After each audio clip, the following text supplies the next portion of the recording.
Vadakara വില്യാപ്പള്ളിയിൽ road നിർമ്മാണത്തിനിടെ നിർമ്മിച്ച കലുങ്കിൽ വീണ് കാൽനട യാത്രക്കാരൻ മരിച്ചു. പ്രദേശവാസിയായ ഏലത്ത് മൂസയാണ് മരിച്ചത്. അമരാവതിയിലെ ജയ കേരള കലാവേദിക്ക് സമീപം പ്രവൃത്തി നടക്കുന്ന കലുങ്കിലാണ് മൂസ വീണത്. ദൃശ്യ പുതിയിടത്തുണ്ട് വിവരങ്ങൾ നൽകാനായി. ദൃശ്യ, ഒരു അപകട മരണമാണ്, കലുങ്കിൽ വീണാണ് ഈ അപകടമുണ്ടായത്. എന്താണ് അവിടെ സംഭവിച്ചത്? ജെൽസി സൈഫു, ഇന്നലെ രാത്രി 11 മണിയോടെയാണ് ഇയാളെ കലുങ്കിൽ വീണ് മരിച്ച നിലയിൽ നാട്ടുകാർ കണ്ടെത്തിയത്. വൈകുന്നേരം 6 മണിയോടെ കടയിലേക്ക് സാധനങ്ങൾ വാങ്ങാൻ പോയതായിരുന്നു. പിന്നീട് കടയിൽ നിന്ന് സാധനങ്ങൾ വാങ്ങി തിരിച്ചു വരുന്നതിനിടയിലാണ് ഇത്തരത്തിലൊരു അപകടം സംഭവിച്ചത്. ഈ കലുങ്കിലേക്ക് കുഴിയിലേക്ക് തല കുഴിയിലേക്ക് വീണ സ്ഥിതിയിലായിരുന്നു ഉണ്ടായിരുന്നത്.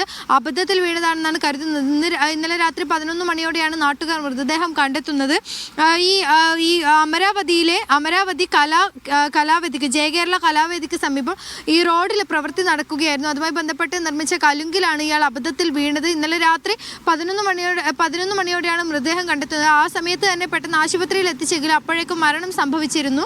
ഇപ്പോൾ വടകര ജില്ലാ ആശുപത്രിയിലാണ് മൃതദേഹം സൂക്ഷിച്ചിരിക്കുന്നത്. ഇന്നലെ രാത്രി ഏത് സമയത്താണ് അപകടം നടന്നത് എന്നതിനെ കുറിച്ച് കൃത്യമായ വിവരം ലഭിച്ചിട്ടില്ല.